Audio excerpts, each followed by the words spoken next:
One of the important terms to think about in terms of graphic novels is the idea of closure.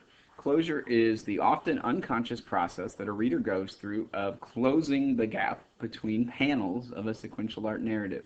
So we as readers have to think about what happens in the gutter, even though it isn't shown. Let me illustrate what I'm talking about. So in a typical, here's a single panel from a comic strip.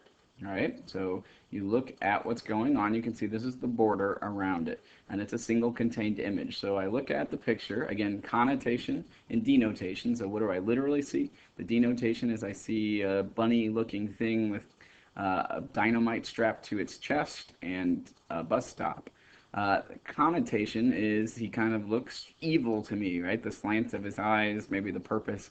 He doesn't look like he's a very nice guy.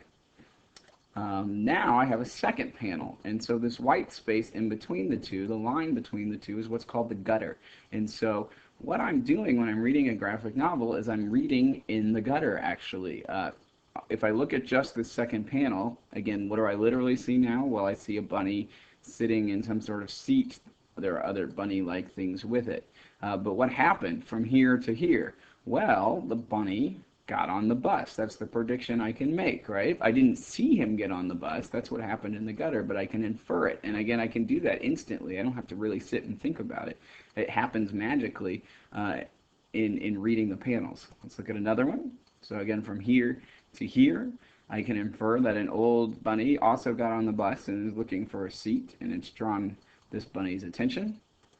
And then, bam, I can infer, oh, the bunny gave up his seat to the older bunny. And then my connotation here is maybe the bunny looks sad and maybe he's changed his ways. Look at the nature of his eyes here as opposed to here. And that's supposed to be kind of the joke.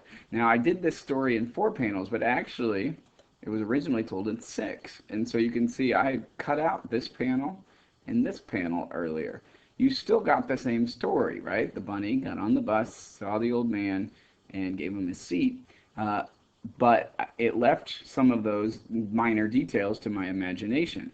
I could also do this, cut it down to 2 panels, right? We've got the bunny, and he gets on the bus and doesn't blow it up. Now in this version, obviously, we've left off some of the details, right? I didn't know maybe that the bunny was in the seat before the old man came on in this version, but the basic story is still the same. And so closure is a tool that graphic novel writers will use in trying to decide how much freedom do they want to give you, the reader? Do they want you to have to really fill in the dots yourself, and in that way they kind of empower you to use your imagination?